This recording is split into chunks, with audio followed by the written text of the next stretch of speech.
Okay. Joe Zinkas from YoChicago, and here at Starbucks at Racine in Wrightwood with Jeff Kerr from Coldwell Banker.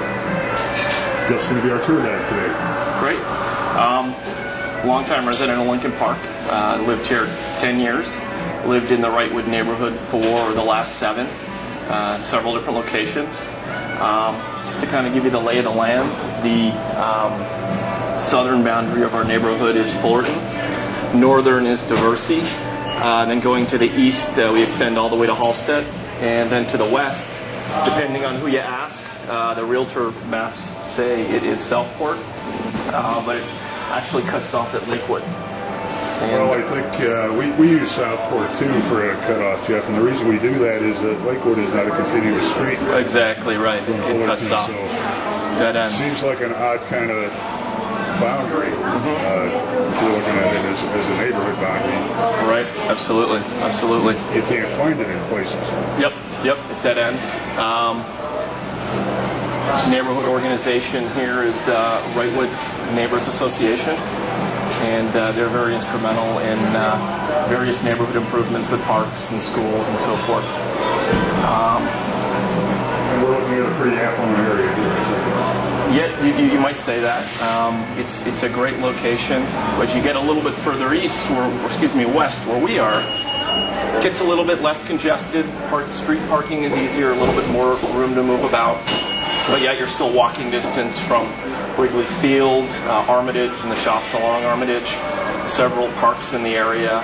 Jonquil Park is one of our parks. Supera Play Lot is another one. But you can also get over to Wrightwood Park, which is probably one of the largest parks in the immediate area. So great access by foot as well as public transportation.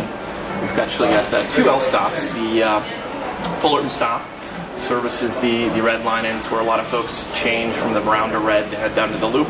And then the Diversey stop as well. So just a great central location to get north-south wherever you need to go. I'm seeing a massive amount of stroller congestion out on the street out there, Jeff.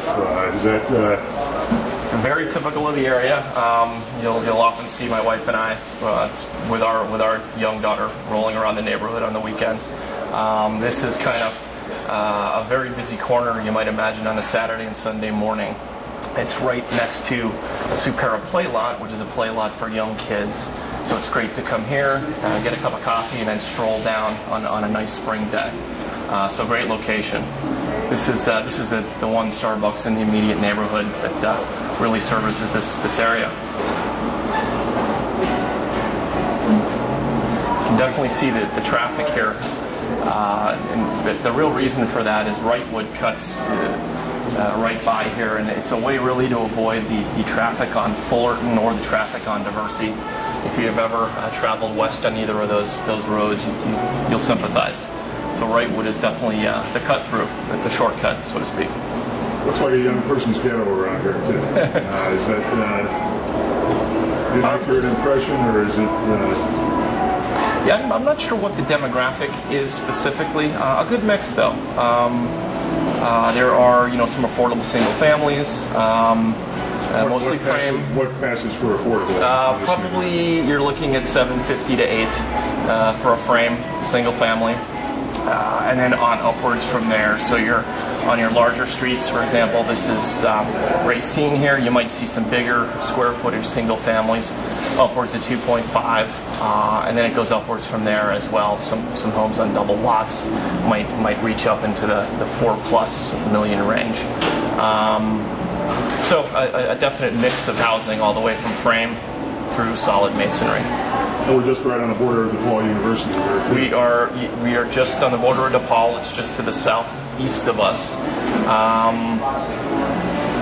Speaking of schools, depending on where you are in the neighborhood, the kids will either go to, for example, in this area, it's Agassiz, just north of Diversey.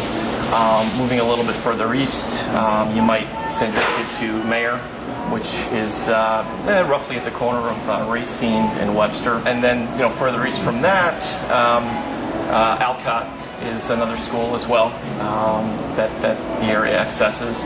And then further west is Prescott. Are these magnet schools, or are they open enrollment? These are open enrollment elementary schools. So if you live in the neighborhood, you can send your kids there.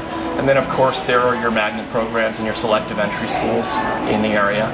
The ones I touched on are really your elementary schools.